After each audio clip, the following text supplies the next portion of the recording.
भावपुरा नामक एक छोटे से राज्य में एक बहुत ही सुंदर झील हुआ करती थी।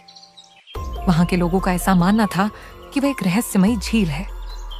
अक्सर उस झील में से डरावनी आवाज आया करती थी और अगर कोई भी उस राज्य वाला उस झील का पानी पी लेता तो जिंदा नहीं बचता था, जिसके वजह से उस राज्य में रहने वाला कोई भी व्यक्ति उस झील के पास नहीं जाता था।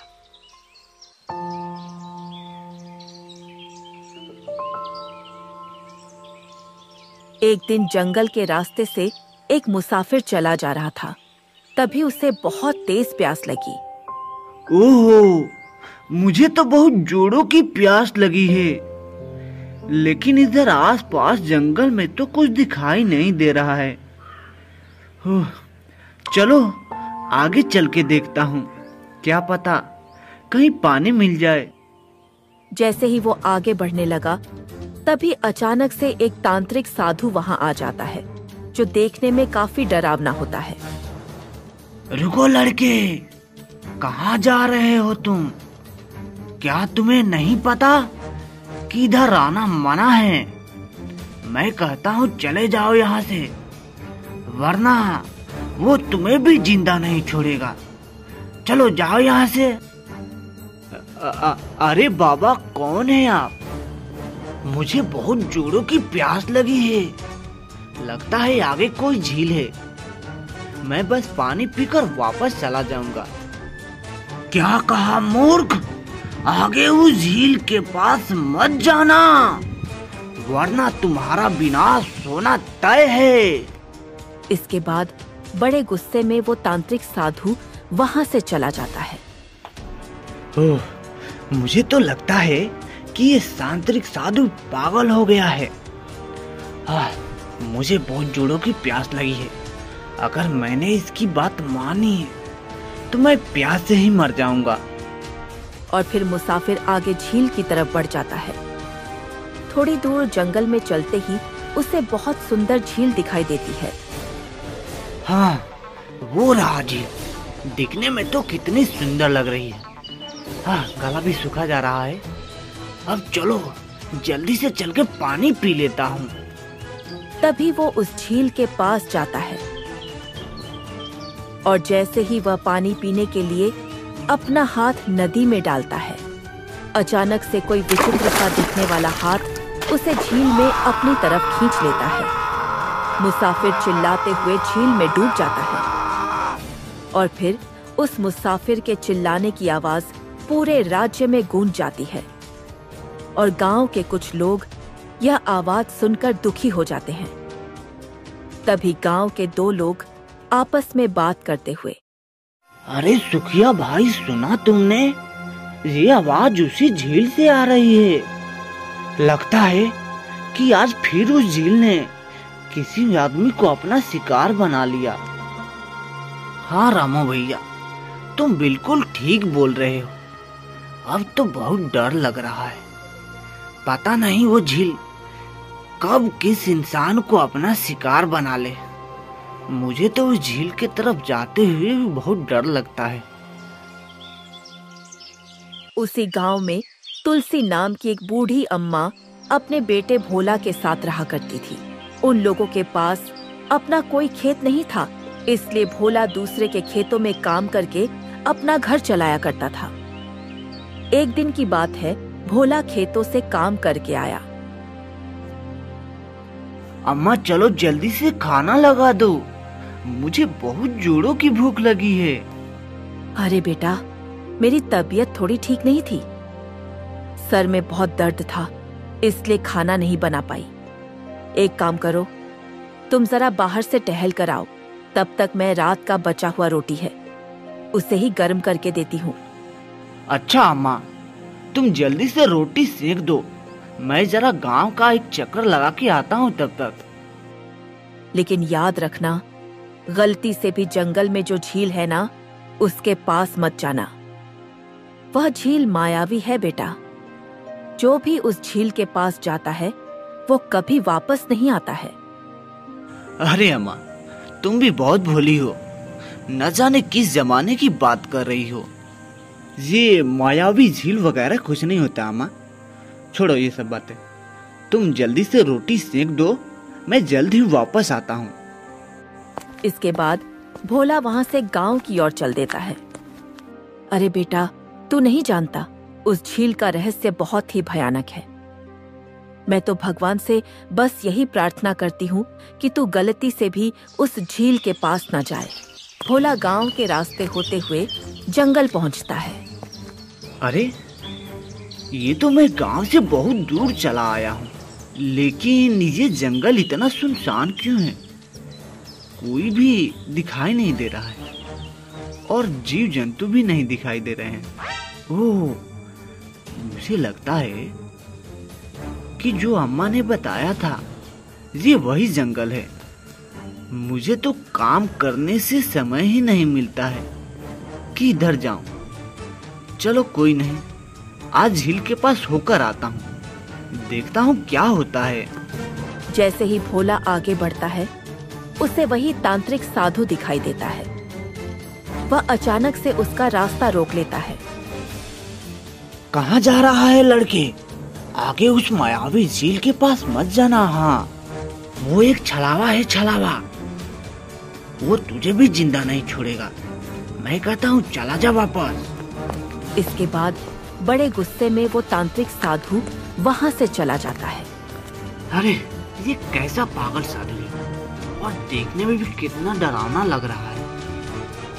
लगता है अब झील के पास जाकर देखना ही होगा मुझे कि आखिर ये सब माजरा क्या है। अरे, ये तो कितनी सुंदर नदी है। इतना सुंदर झील तो मैंने अपने पूरी जिंदगी में नहीं देखा है। अरे वाह वाह, मजा ही आ गया। तभी अचानक से भोला को एक आवाज सुनाई देती है, जैसे कि कोई आदमी जोर जोर से रो रहा हो। अरे, ये रोने की आवाज कहाँ से आ रही है? तभी वह देखता है कि एक विचित्र सा दिखने वाला साधु रो रहा है। उस साधु का सर तो एक मनुष्य का था, परंतु धड़ एक हिरण का था। यह देखकर भोला आश्चर्यचकित हो जाता है और फिर डरते हुए भोला उसके पास जाता है। कौन हो तुम और रो क्यों रहे हो? और आखिर तुम इस जंगल में क्या कर रहे हो? मेरी मदद करो बेटा, वो एक छलावा है। मैं बहुत कष्ट में हूँ, मेरी मदद करो। विचित्र साधु के मुंह से इंसानी आवाज सुनकर भोला डरते हुए बोला, लेकिन आप हैं कौन? बताओ तो सही। और ये आपका विचित्र स्वरूप कैसे है?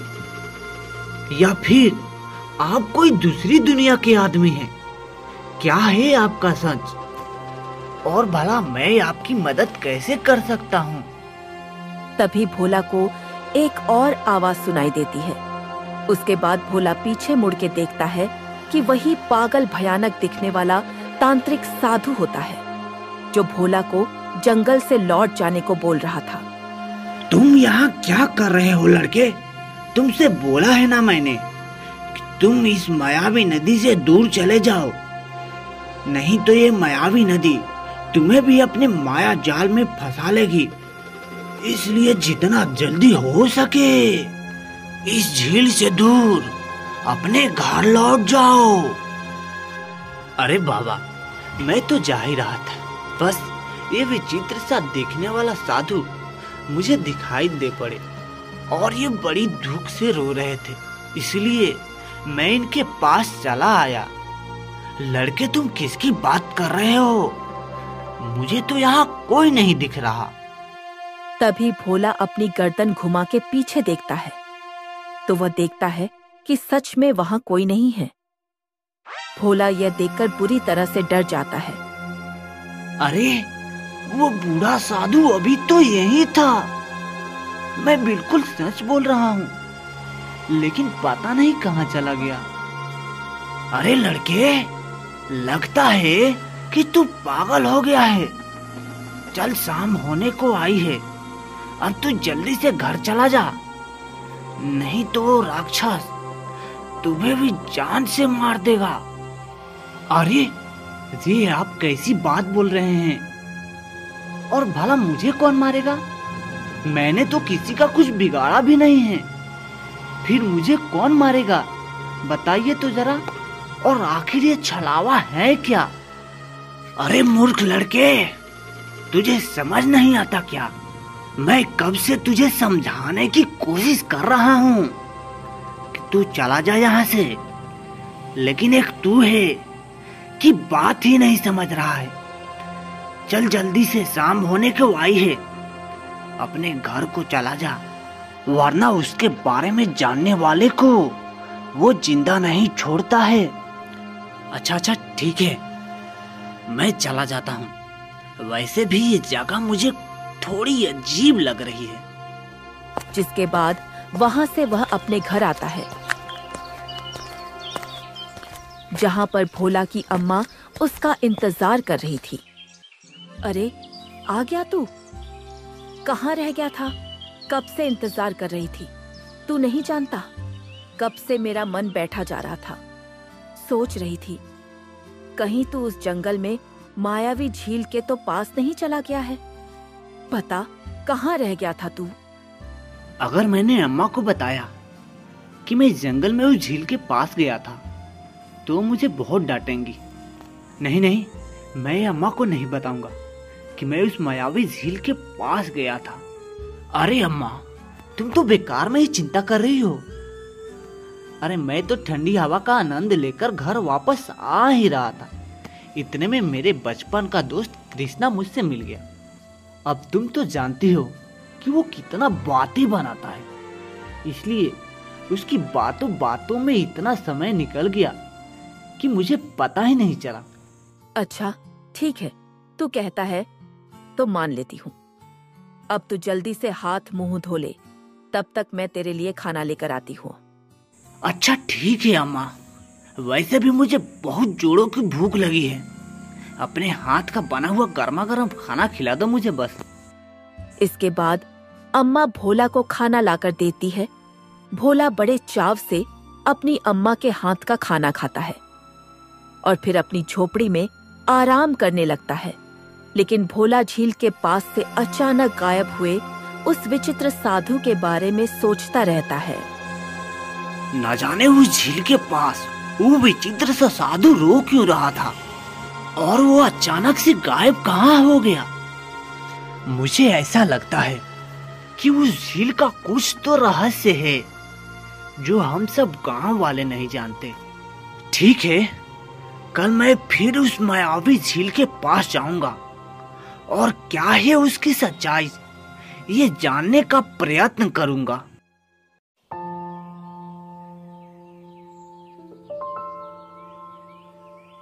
सुबह भोला नींद से उठता है और देखता है गांव वालों का बहुत शोर हो रहा है। गांव की एक औरत बैठी रो रही थी और उसके पास गांव वालों की भीड़ लगी हुई थी। अरे क्या हुआ है इस औरत को और ये इतना रो क्यों रही है? अरे भाई, अब क्या बताएं, कल इसका पति जंगल से लकड़ियां लाने गया था, लेकिन देखो रात से सुबह हो गई लेकिन वो घर वापस नहीं आया। सारे गांव वालों का यही मानना है कि उसे प्यास लगी होगी और वो उस झील में पानी पीने गया होगा। उसी वक्त वो उस झील में डूब गया होगा। उस मनहूस झील की भैया हम बात क्या कहें। अब तो सारे गांव में दिन प दिन उसकी दहशत फैलती ही जा रही है। जीना हराम कर रखा है उस झील ने। इतना सुनकर भोला जंगल में मायावी झील के पास जाता है। तभी अचानक भोला को एक आवाज सुनाई देती है, मानो कोई किसी की आराधना कर रहा हो। वह देखता है कि वह आवाज एक झोपड़ी के अंदर से आ रही है। फिर भोला डरते हुए उस झोपड़ी के अंदर प्रवेश कर जाता है। भोला जैसे ही उस झोपड़ी में प्रवेश करता है, वह अपने आप को एक गुफा के अंदर पाता है।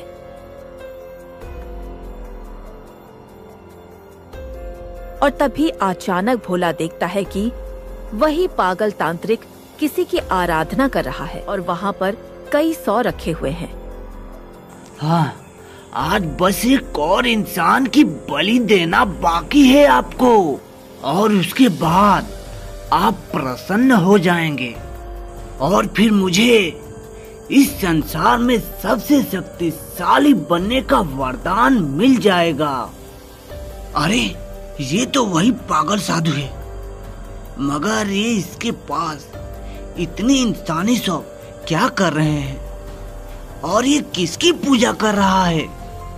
यह सब देखकर भोला बहुत ज्यादा डर जाता है कि तभी फिर से उसे किसी की रोने की आवाज सुनाई देती है। अरे ये तो बिल्कुल वैसे ही रोने की आवाज है जैसे कि मैंने कल सुना था।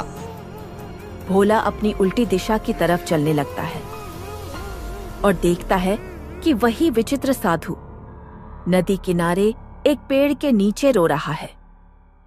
भोला उसके पास जाता है। अरे तुम वही साधु हो ना जो कल यहाँ पे रो रहे थे, और तुम अचानक से गायब कहाँ हो गए थे?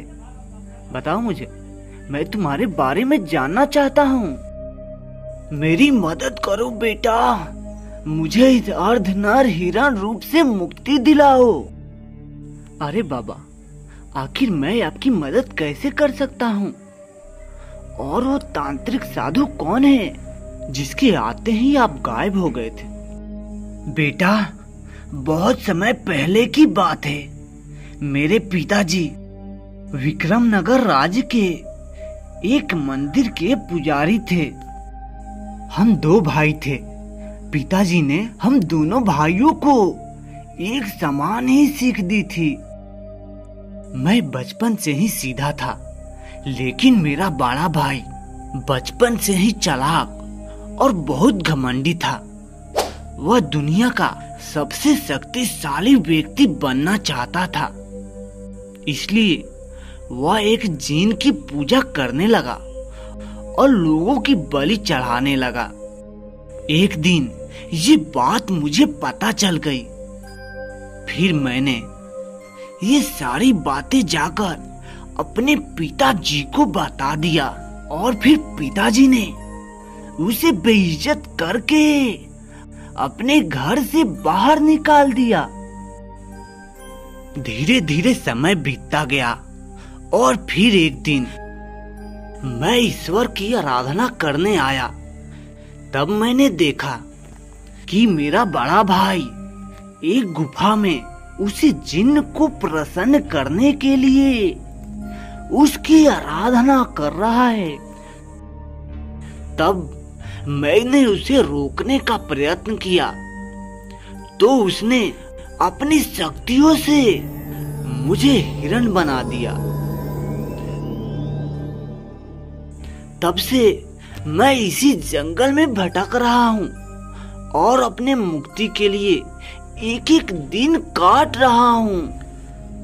अच्छा ठीक है, एक क्षण के लिए मैं आपकी ये बात मान भी जाऊं, तो जरा आप मुझे ये बताइए कि जो लोग नदी में पानी पीने आते हैं वो लोग गायब कहाँ हो जाते हैं?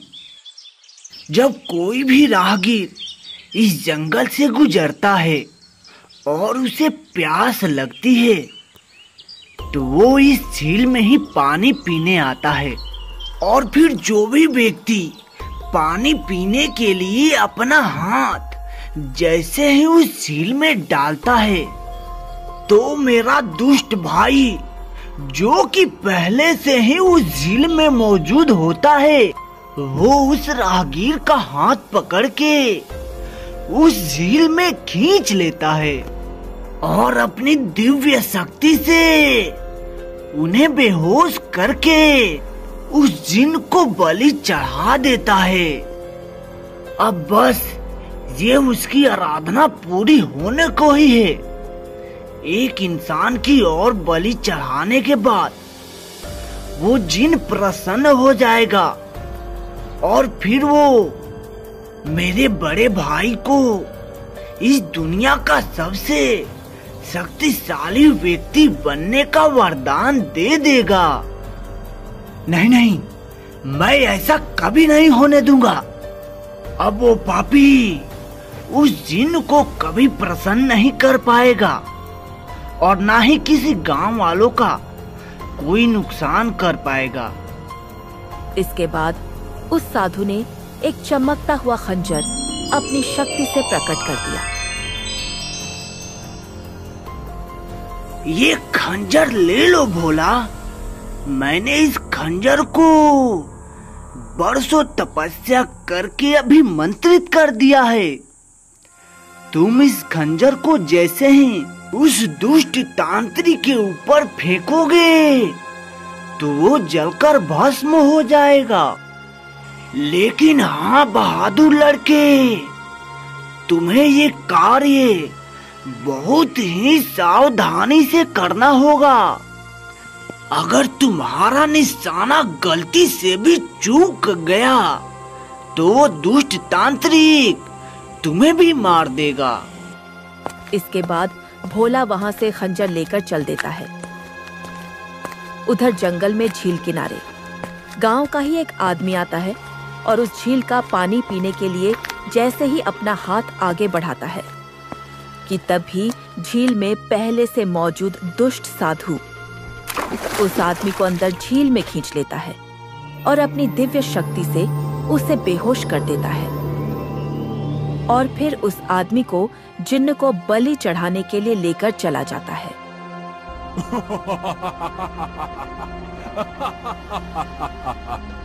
अब मुझे शक्तिशाली होने से कोई भी नहीं रोक सकता।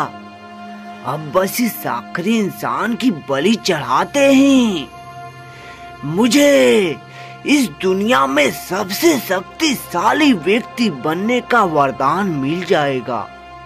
तभी वह दुष्ट साधु एक बड़ी से तलवार से उस आदमी का सर काटने ही वाला होता है कि तभी उस प्रदेश के राजा अपने सैनिक सहित कुछ गांव वालों को लेकर वहां आ जाते हैं।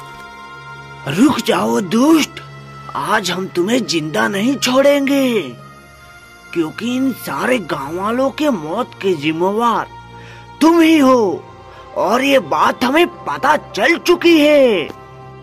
उन्हें आता देखकर वह दुष्ट पाखंडी रुक जाता है और फिर राजा के सैनिक उसे पकड़ लेते हैं। लेकिन दुष्ट पाखंडी देखते ही देखते उनके बीच से गायब हो जाता है और जोर जोर से हंसने लगता है।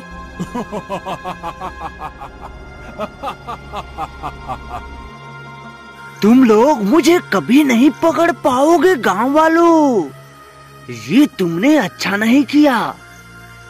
इस आखिरी इंसान की बलि चढ़ाते ही मैं इस दुनिया में सबसे शक्तिशाली बन जाता, लेकिन तुम लोगों ने मेरी वर्षों की तपस्या को भंग कर दिया है।